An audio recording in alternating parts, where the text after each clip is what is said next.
Welcome back to our channel.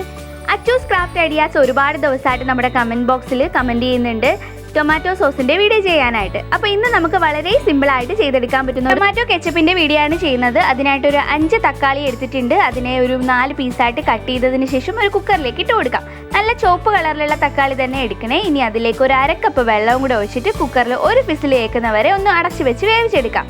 ഇനി ഇത് നന്നായിട്ട് തണുത്ത് കഴിഞ്ഞതിന് ശേഷം നമുക്കൊരു മിക്സിയുടെ ജാറിലേക്ക് ഇതിനെ ഒന്ന് ഊറ്റിയെടുത്ത് ഇട്ട് കൊടുക്കാം. തക്കാളി അത്യാവശ്യം നന്നായിട്ട് തണുത്തതിന് ശേഷം തന്നെ മിക്സിയിലിട്ട് അടിച്ചെടുക്കാവൂ, ഇല്ലെങ്കിൽ എല്ലാം കൂടി മുകളിലേക്ക് തെറിക്കുന്നതായിരിക്കും.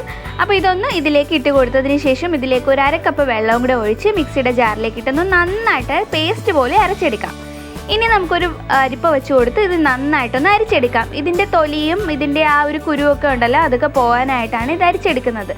അപ്പോൾ ഇത് നന്നായിട്ടൊന്ന് പ്രസ് ചെയ്ത് നന്നായിട്ട് അരിച്ച് ഇതിൻ്റെ കൊത്തൊക്കെ ഒന്ന് കളഞ്ഞതിന് ശേഷം നമുക്ക് ഫ്ലെയിം ഓൺ ചെയ്ത് ഇതൊന്ന് അടുപ്പിലേക്ക് വെച്ച് കൊടുക്കാം.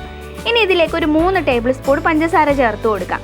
നിങ്ങൾ എടുക്കുന്ന തക്കാളിയുടെ അളവനുസരിച്ചിട്ട് പഞ്ചസാരയുടെ അളവ് കൂട്ടി കൊടുക്കാം. പിന്നെ അതുപോലെ തന്നെ 1/2 ടീസ്പൂണ് കാശ്മീരി ചില്ലി പൗഡറും ഒരു നുള്ള് ഉപ്പും കൂടെ ചേർത്തിട്ട് നന്നായിട്ടൊന്ന് മിക്സ് ചെയ്ത് കൊടുക്കാം.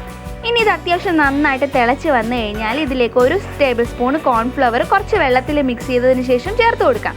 ഇനി അത്യാവശ്യം അതുകൂടി കുറുകി വന്നു കഴിഞ്ഞാൽ ഇതിലേക്ക് ഒരു നുള്ള് ഓറഞ്ച് ഫുഡ് കളർ ചേർത്ത് കൊടുക്കാം. അത് ഓപ്ഷണലാണ്, വേണമെന്നുണ്ടെങ്കിൽ മാത്രം ചേർത്ത് കൊടുത്താൽ മതിയാവും. ഇത് അത്യാവശ്യം നന്നായിട്ട് കുറുകി വന്നു കഴിഞ്ഞാൽ ഇനി ഇതിലേക്ക് ഒരു സ്പൂൺ വിനാഗിരി ചേർത്ത് കൊടുക്കാം. വിനാഗിരി ചേർത്ത് കൊടുക്കുന്നത് പെട്ടെന്ന് ഇത് കേടായി പോകാതിരിക്കാനാണ്.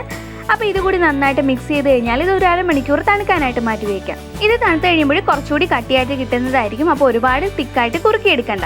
ഇത് നമുക്ക് ഫ്രിഡ്ജിൽ സ്റ്റോർ ചെയ്യാവുന്നതാണ്.